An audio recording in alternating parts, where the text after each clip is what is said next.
Been very strange today, and I don't like it. Yes, you do. I do not. You do too. You can see it in your eyes.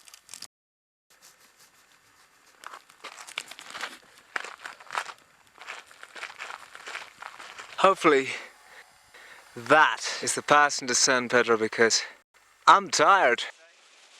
Even though we were getting fitter and stronger, this trip just gets harder. The 10-mile descent into San Pedro was both a joy and a relief. It is perhaps as well we didn't know that this was the last paved road we would see for 3 weeks. The whole purpose of our cycling expedition is to go to northern Chile through Bolivia, up to La Paz, and then across to Cusco and Machu Picchu.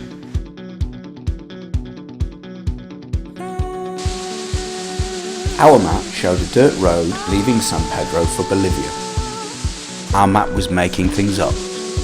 Instead, we were pretty much going to have to navigate our own way across one of the least bike-friendly places on the planet. The obvious thing to do would be to turn around and look for another route in.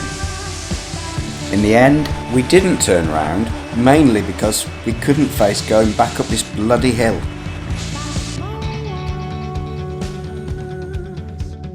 San Pedro today is a small town popular with adventure tourists. 20 years ago, it was smaller still, and more popular with horses. I reckon he just goes round and round this plaza. And penguin botherers. You have to go like push, push, push to get past the sphincters. Then you got a little hand pump and you pump the penguin full of seawater until the water starts to leak out of his beak. When the water starts to leak out of his beak, you turn the penguin upside down over a bucket. Oh! That's right, you love And you repeat the process until it's only clear water that comes out. Oh no! Who are you working for? It's a conservation charity.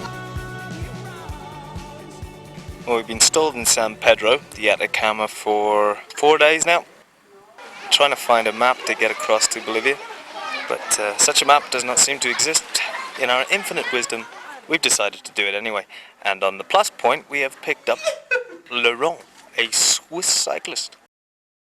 The road going to Bolivia that is on the map doesn't actually exist, is only tracks, which apparently has never been done before by bicycle. So Charlie and I try and find out how the hell to get into Bolivia. And it's interesting, because we can't get a map. That ain't really a map. So why are we doing this, Laurent? Hot here, no? Yes. Landlord, say your rent. Twice a week, a four-wheel drive Jeep crossed into Bolivia. It stopped briefly at 2 of the 3 salt lakes en route. These Jeeps left tracks we could follow. If we lost our way, there was no chance of finding food or water or life of any sort. Don't worry, be happy. We reckoned it would take 8 to 10 days. On our way, we could rely on only 2 sources of drinking water and perhaps none for food. Supplies for the trip. First stop, 80 bananas. He was convinced we said 8. We could carry 14 litres of water on the bike, enough we reckoned for about 3 days. We bought a week's worth of food, which we split into 2 boxes, one for each of the 2 salt lakes we would hopefully find en route. Separated food into Laguna Colorada and Laguna Verde.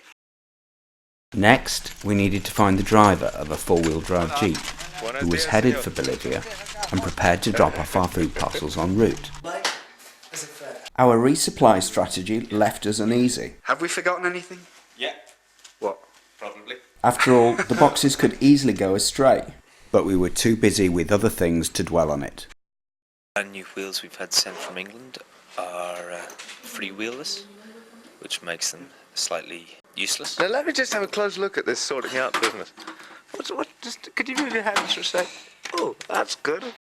Last night I suffered the most complete mind-numbing pain of my entire life with my first toothache. Today I went to Calama and bought myself green tablets for the pain, seem to be working so far. That is the mountain Likan Kabur. It's a volcano. And we've got to go over that to get to Laguna Verde and to get into Bolivia. Yeah, afterwards when you leave the salar, we join the road, but I cannot tell you. if it's How one of long this. were you on the road? Do you remember? Was it From- 5 minutes? from here or- to here? Yeah. No, how long were you on the road before you got to... Maybe by car, maybe when we left the salar, maybe 2 hours. 2 hours on the road, so you were on Yeah. the road for quite a long way. Yeah, Okay. it's a really bad one. Right, okay. You can get directions for that from here, probably. Everything's very exact.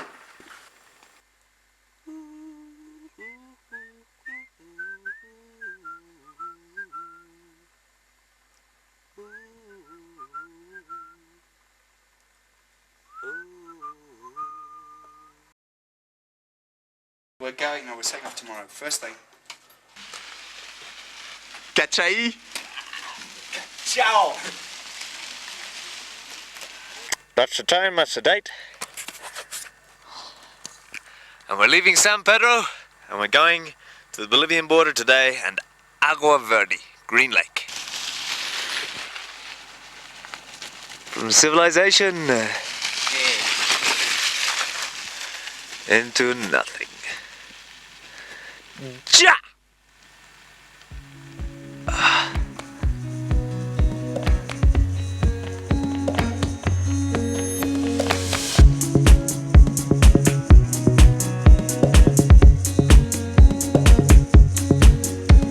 For most of the next 8 hours cycling up the mountain, Jamie and I stood up on our bikes as we didn't have enough gears to sit down. The world was on fire, no one to save me but you.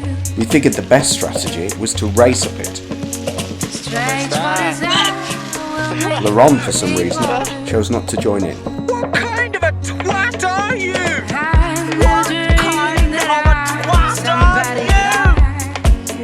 Now I have to do press-ups.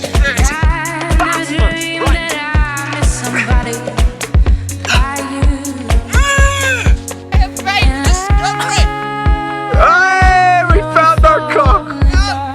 At altitude, my shits go yellow.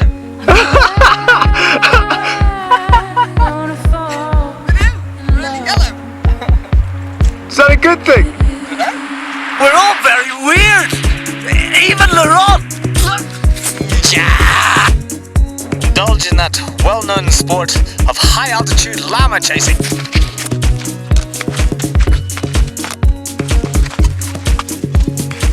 Ha-ha! Ha-ha!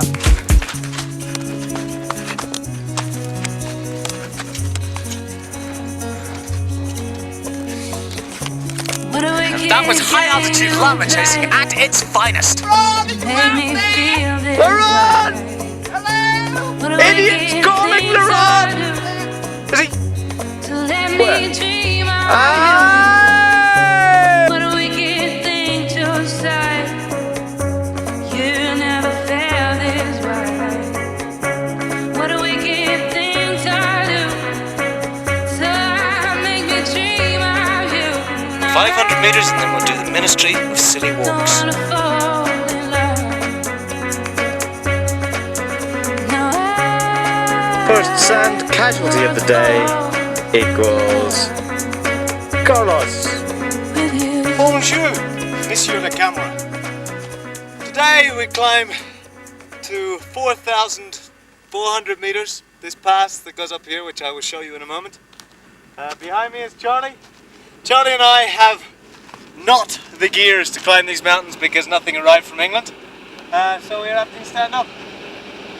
And also, we get to eat all the dirt that comes off this truck. Ready, see?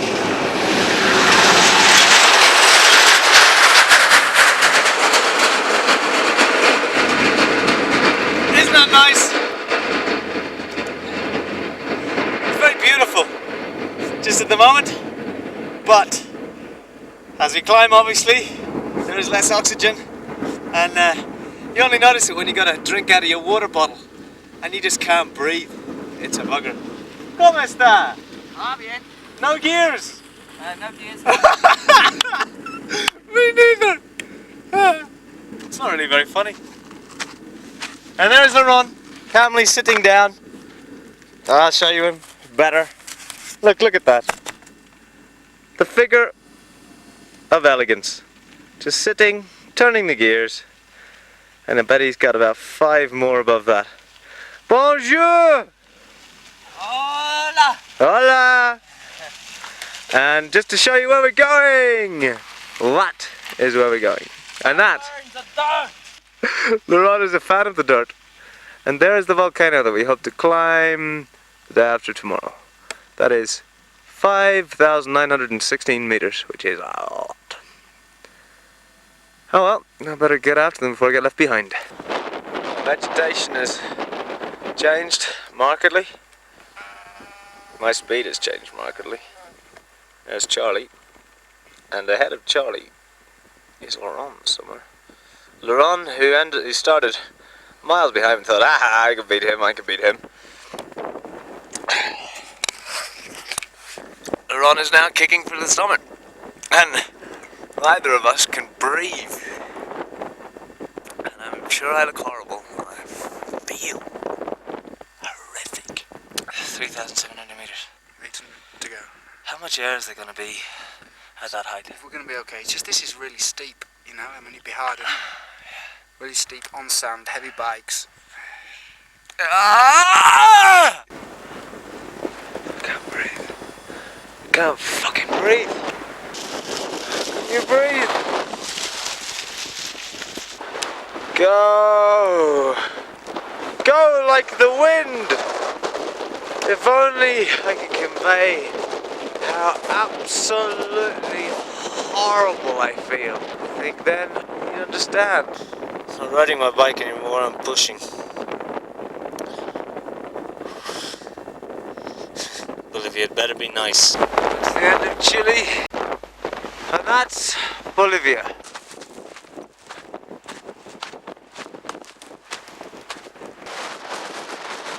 I am tired.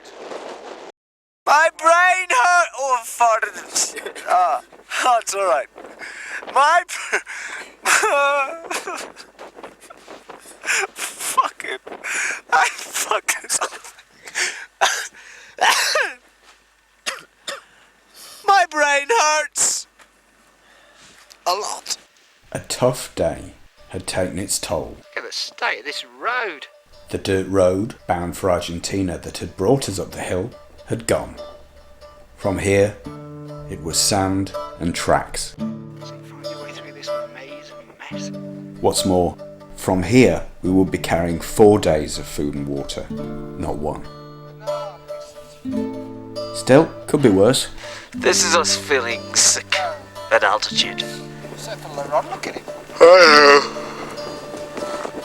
My body wants to go to sleep so that it's lower. Charlie promises he's going to be sick. I want to watch. By the time we reached Laguna Verde, we were showing all, if not more, of the symptoms of altitude. Laurent was coping better than we were. Maybe it was the fact that he hadn't raced the first 3 hours of climbing. Or maybe it was the fact he had more gears on his bike. Anyway, we'd done 100 press-ups and he hadn't.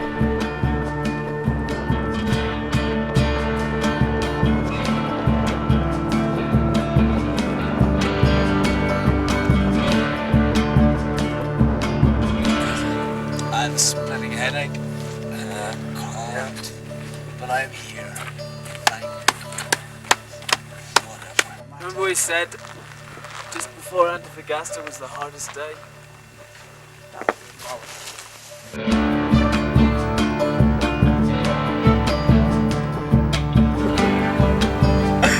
I'm crying before this is over.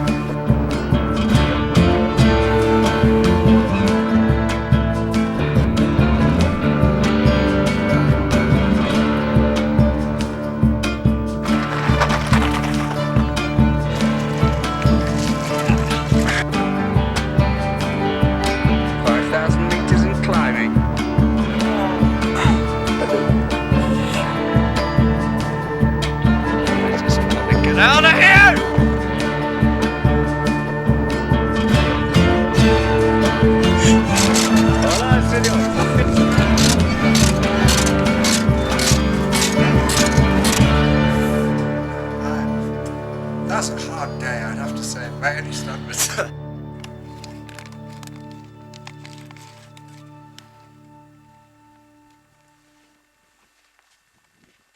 you know why we don't know where anywhere is? You haven't got a map. Because, yes, we haven't got a map. Do you know why we haven't got a map? Because Laurent has a map and we don't have it. He says map. He doesn't, he's on a bus. We were cycling just through the end of the town and we came past one of the little, seated bicycle taxis. Yeah, and we cycled past it and looked in and went, hola, and there are two civilians sitting in there with freaking automatic rifles. Now, forgive me if I am wrong, but civilians with automatic rifles mixed with army with automatic rifles in Peru is not a... On the same street. Yeah, on the same street is not a good thing. So, we're cycling a little bit quicker now.